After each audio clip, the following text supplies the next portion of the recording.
Përshëndetje të gjithëve, po takojmë sërish me lajmet orës 9 në RTK. Sot shënohet në 26 vjetori i fillimit të sulmeve të NATO-s ndaj caqeve ushtarake policore serbe. 26 vjet më parë, NATO janë ndërhyri për të ndaluar gjenocidin e vazhdueshëm të kryer kundër popullit shqiptar të Kosovës. Ndërhyrja e NATO-s në Kosovë kishte mundësuar edhe kthimin në shtëpitë e tyre të më shumë se 800.000 refugjatëve shqiptar të zhvendosur brenda dhe jashtë Kosovës. Më 12 qershor 1999 filloi vendosja e rreth 50.000 ushtarëve nga 36 vendet e botës, prej të cilëve 30.000 ishin nga vendet e NATO-s.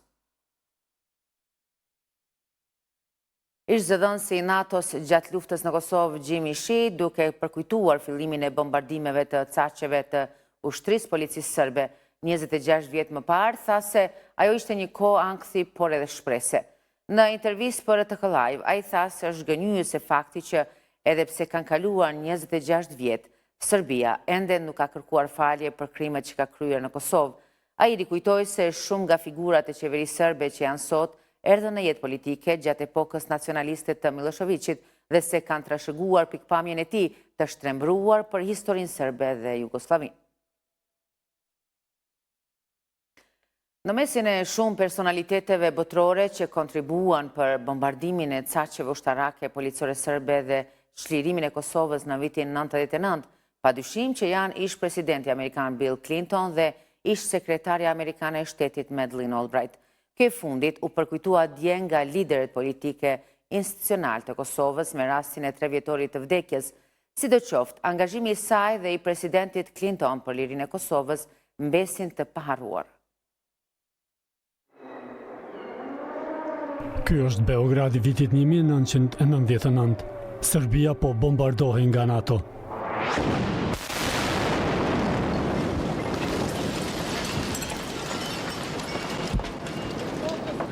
Ndërkohë në Kosovë lufta mes forcave serbe e UÇK-s ishte intensifikuar. Gati çdo ditë paramilitarët serb në anën tjetër kryenin masakra mbi popullatën civile shqiptare. Prapa aksionit ajror të NATO-s, ndër më të zëshmit që kërkonte të ndalohej tragjedia e shqiptarëve në Kosovë, që shkaktonte Serbia e Slobodan Miloševićit, ishte presidenti amerikan Bill Clinton. Para se të vepronte, ai dha këtë arsyetim para popullit të tij. Ne kemi vepruar që të shmangim zgjerimin e luftës për të çaktivizuar mundësinë e zgjerimit të saj në zemër të Europës. Luftë e cila ka shpërthyer 2 herë më parë gjatë këtij shekulli duke shkaktuar rezultate katastrofike. Clinton nuk kishte shpjeguar amerikanëve se Kosova ndodhej më pak se 300 kilometra nga Italia e që kosovarët meritojnë të jetojnë të lirë. Në vitin 1989, lideri i Serbisë Slobodan Milošević, lideri i njëjtë që filloi luftën në Bosnjë-Kroaci dhe lëvizi drejt Slovenisë, në dekadën e fundit u ahoqi autonominë qytetarëve të Kosovës. Atyre ju ndalua të flasin gjuhën e tyre, të shkollohen dhe të jetojnë jetën e përditshme. Bombardimet 78 ditëshe të NATO-s i dhanë fund brutalitetit, masakrave spastrimit etnik të Serbisë mbi Kosovën. Liria për kosovarët ishte shndruar në mision edhe për ish sekretarin amerikan të shtetit Madeleine Albright. Dhe ishte shumë e rëndësishme për lirinë e njerëzve të cilët ishin të detyruar të largohen nga shtëpitë e tyre dhe vriteshin. Prandaj këto dy figura janë dhe mbetën përjetësisht në kujtesën e shqiptarëve si personalitetet që kontribuan për shpëtimin e një populli nga shfarosja. Serbia vazhdon të pengojë procesin e gjykimit të krimeve të luftës të kryera në Kosovë përmes mos bashkëpunimit juridik me Kosovën dhe pamundësimit të ekstradimit të akuzuarve. Megjithatë, Prokuroria Speciale që nga viti 2021 ka ngritur 38 akt akuza e disa prej tyre po gjykohen në mungesë. Njohësit e çështjeve juridike thonë se vendimet fajsuese nga gjykatat e Kosovës janë të zbatueshme dhe se kodi i procedurës penale është në pajtim me standardet ndërkombëtare të përcaktuara edhe përmes Komisionit të Venecias.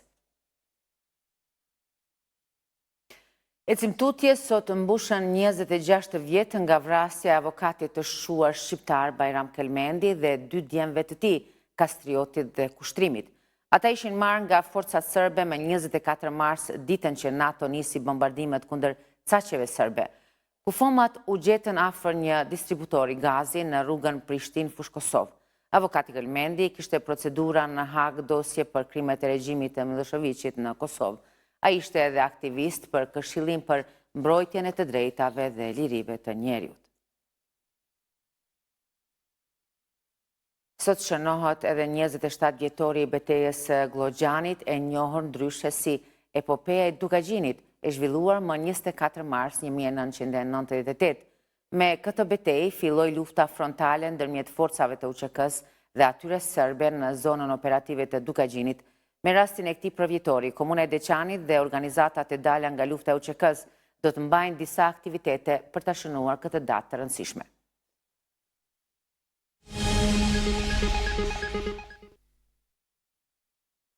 Një 19 vjeçar është vrarë mbrëmë me armë zjarri në rrugën Galip Badivuku në Vushtri. Rastin e ka konfirmuar zëdhënësi i policisë për rajonin e Mitrovicës, Avni Zahiti. Viktima është AZ, kurse i dyshuari është gjithashtu i moshës 19 vjeç, shtetasi BD nga fshati Dumnic. Policia sqaroi më vonë se i dyshuari është arrestuar. Atij është konfiskuar edhe pistoleta me të cilën dyshohet se ka kryer vrasjen, kurse gjatë bastisjes në shtëpinë e tij është konfiskuar edhe një armë gjatë me 5 fishek. Deri më tash ende nuk dihen se cilat ishin motivet e këtij rasti. Gjithashtu mbrëmë rreth orës 20:20 në rrugën Evlia Çelebia në Mitrovic ka ndodhur një incident. Policia konfirmoi se bëhet fjalë për therrje me thik. Zëdhënësi i policisë për rajonin e Mitrovicës, Avni Zahiti, sqaroi se një person ka pësuar lëndime nga mjeti impret. Bazuar në të dhënat fillestare, i lënduari është 66 vjeçari me inicialet JS. Policia ka identifikuar të dyshuarin, i cili edhe më tej ndodhet në Arati. Ishte gjithçka e përgatitur për edicionin e lajmeve të orës 9. Faleminderit që na ndoqët. Miru takofsh.